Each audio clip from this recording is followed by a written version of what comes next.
আপনি কাজ করছেন, আপনি অনলাইনে লেখাপড়া করছেন, স্কুলে এখন অনলাইন ক্লাস হচ্ছে, আপনি হেডফোনে পড়াশোনা করছেন। হেডফোনে পড়াশোনা করি বা আমরা যে অফিস ওয়ার্ক করি বা আমরা গান শুনি বা আমরা যে কোনো কাজই করি না কেন, এটা যে আমাদের কতটুকু আমাদের কানের এবং ব্রেনের প্রতি আমাদের ইম্প্যাক্টটা ফেলছে বা প্রভাবটা বিস্তার করছে কিন্তু বুঝতে পারছি না। যখন আমরা গান শুনি, জাস্ট আমি একটা জিনিস দিয়ে আসি, যখন গান যখন শুনতেছি তখন ম্যাক্সিমাম অনেকেই আমরা করি কি হাই ভলিউমে গানটা শুনি এবং কানে যখন আমরা হেডফোনটা দেই কানের ভিতরে কিন্তু আমাদের যখন শব্দ যায় তখন কিন্তু টিম্পেনিক মেমব্রেন মানে পর্দা, কানের পর্দার ভিতর দিয়ে কিন্তু এটা অন্তরকর্ণে, যেটা কানের যে অংশটুকু সেটা দিয়ে কিন্তু ব্রেনে সাপ্লাই যায় আমাদের শব্দটা। তা আপনি যখন কানে একটা হেয়ার বাড দিচ্ছেন তখন সেই হেয়ার বাডের যে শব্দটা সেটা কিন্তু পর্দার খুব কাছাকাছি সেই শব্দটা কিন্তু কম্পিত হচ্ছে এবং আলটিমেটলি সেটা কিন্তু ব্রেনে যাচ্ছে। দীর্ঘ সময় যদি এরকম হতে থাকে সেটা করে কি আমাদের অন্তরকর্ণের যে নার্ভ সেলগুলো আছে, যে স্নায়ু কোষগুলো আছে সেগুলাকে কিন্তু যারা ড্যামেজ করে। আর দুই নম্বর জিনিস যেটা হয় যে অনেক সময় এরকম বিকট শব্দ বা এরকম উচ্চ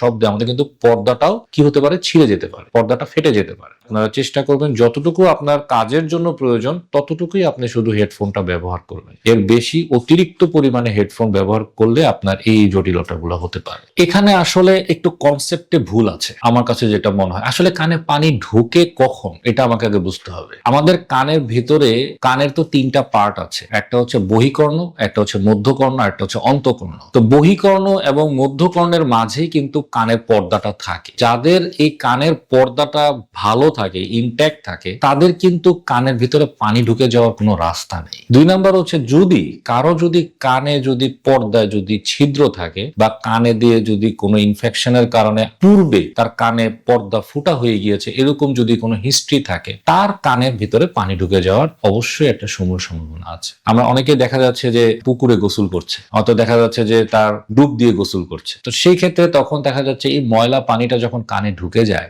এবং তার যদি কানের ইনফেকশন হয় তখন দেখা যাচ্ছে তার কান দিয়ে পুঁজ পড়া, কানে শোঁ করা, মাথা ভার হয়ে থাকা, কানে ব্যথা করা, এই জিনিসগুলা কিন্তু তার তৈরি হয়। এরকম কোনো প্রবলেমে যদি কেউ পড়ে তাহলে অবশ্যই তাকে একজন নাক কান গলা বিশেষজ্ঞ দেখাতে হবে। কারণ এখানে আমাকে দেখতে হবে বেশ অনেক কিছু, যে তার ইনফেকশনটা কি বহিকর্ণের, তার ইনফেকশনটা কি মধ্যকর্ণের, নাকি তার ইনফেকশনটা কানের পর্দার, এটা আগে বুঝতে হবে। এইটা দেখে তারপর হচ্ছে তার ট্রিটমেন্ট করতে হবে। যদি বহিকর্ণের হয় তাকে অবশ্যই সেই কানের ভিতরে যদি কোনো পুঁজ থাকে, কোনো ইনফেকশন থাকে সেটাকে ক্লিন করে সেইভাবে তাকে মেডিকেশন দিতে হবে। যদি পর্দা ফুটা থাকে তাকে অবশ্যই কানের পর্দার ভিতরে যে অংশটুকু আছে সেটাকে ভালো মতো দেখতে হবে যে সেখানে কোনো ইনফেকশন আছে কিনা, এবং সেই ক্ষেত্রে কান অবশ্যই ক্লিন করতে হবে, পরবর্তীতে ওষুধ দিতে হবে এবং কিছু নিয়ম কানুনও কিন্তু মানতে হবে। যেমন কান খোঁচানো যাবে না, ডুব দিয়ে গোসল করা যাবে না, কানে অলিভ অয়েল তেল দেওয়া যাবে না, বা কোনো ধরনের সরিষার তেল বা নারকেল তেল দেওয়া যাবে না, জোরে হাঁচি বা কাশি দেওয়া যাবে না। এই জিনিসগুলা অবশ্যই মেনে চলতে হবে।